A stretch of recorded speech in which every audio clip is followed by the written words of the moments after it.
Did you meet this really nice person and they are from a country called Bosnia and Herzegovina?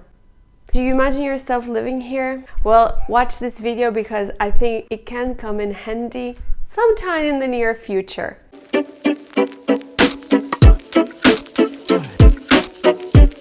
Hi everyone, my name is Denise. I'm from Argentina and I live in Bosnia and Herzegovina. This is our house, this is our baby Vera. And today I wanted to share with you my experience getting married in this country. I've decided to create this series of videos talking about the paperwork I had to undergo since I moved here and how I got my residence legally. This video in particular, we're gonna talk about my marriage, getting married here in Bosnia, specifically in Banja Luka. I'm creating these videos to share my experience. Probably it can be helpful to someone. Specifically, I'm talking about my experience and how it went for me, but if you're on the other side and maybe you live in another place, another city in the country, and you also got married, please share it with us in the comments so that we can all help each other in this process. Okay, I will briefly share with you my story. I met my husband in Dubai. We decided to get married over there so that we can live legally in the United Arab Emirates. Back then you needed to be married to live with someone. Now it's not necessary anymore. So it was in the middle of the Corona pandemic in 2020. It's kind of difficult to find a place where to get married, and because he's Orthodox, we found this church in another Emirate where we could get married. It was a Russian Orthodox church and they accepted me to get married to an Orthodox person. That was super quick. We got married, we got the paperwork, we got it all certified. But when we decided to move here to Bosnia, they told us that the marriage was not accepted. It was not validated here because they're not part of this agreement between countries, and I don't know. Thing is, it was easier to get married again here. That is something very exciting for a person who never wanted to get married. I got married twice. So check it out as well. If you were married in a country outside of Bosnia, double check if that marriage is actually valid here. Anyways, so that's a little bit of a background story. Now I'm going to share with you the process of getting married here. I share with you in my other video talking about the marriage residence that first I came to Banja Luka on holidays. We went to find out which papers were needed to get married here. We went to Argentina on holidays, got those papers ready, and then we came back, settled down, and did the whole process. Bear in mind always that you bring a foreign document here. It must be legalized, apostille, translated into local language. So these are the two papers that I had to get from my country. I had to get my birth certificate. I don't know if it's the same in most countries, but the birth certificate in my country has a validity of 6 months. So we had to get that. A paper that said I was never married before. I spoke to a friend who is a lawyer and he told me that we don't have such document there, so kind of like marital status certification. Anyways, what he did for me, he just kind of wrote a statement saying that I was never married before. Both of these documents again had to be attestated, so legalized, apostille, translated. After you have the translated documents, you need to go to the local Opština. Opština is like the municipality here.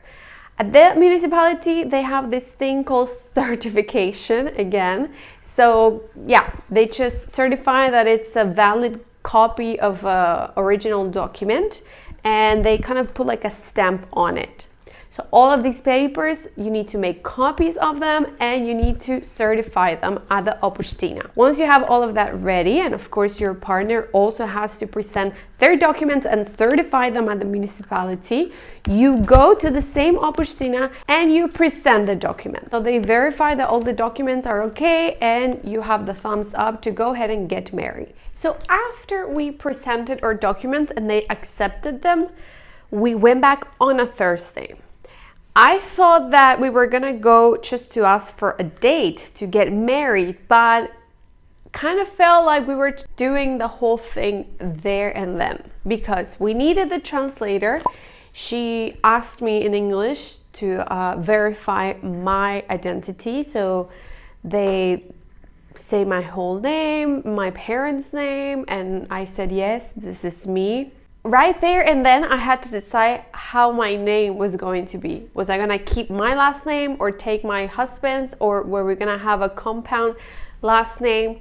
So I feel like the thing actually happened in that office on a Thursday, but we took an appointment to do the official ceremony on that following Saturday. So we only did the civil union. We didn't do a religious traditional wedding by church, okay? This was just the signature so that we could go ahead and proceed with a visa application. So that following Saturday, we went to the Museum of Contemporary Art. There's this really nice room there where they usually do the ceremonies. Jovan's parents and the family was there, and the kumovi, of course, and it was just us. We did the ceremony again with the translator present. She had to translate everything they were saying.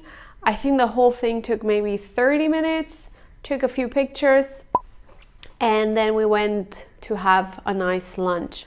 Right there and then, they don't give you the marriage certificate. You have to go pick it up later.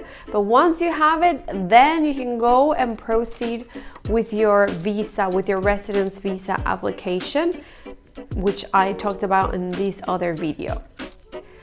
After I told you this whole story, please remember that you can also apply to a visa by being in an extramarital relationship, okay? So you don't have to get married. Maybe you're dating someone from here and you're not ready to get married, but you want to try and live here.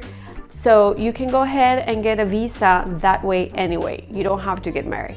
I didn't know that. Now, if you want to get married through church as well, let me know in the comments. I can find out what's the procedure and I can share it with you.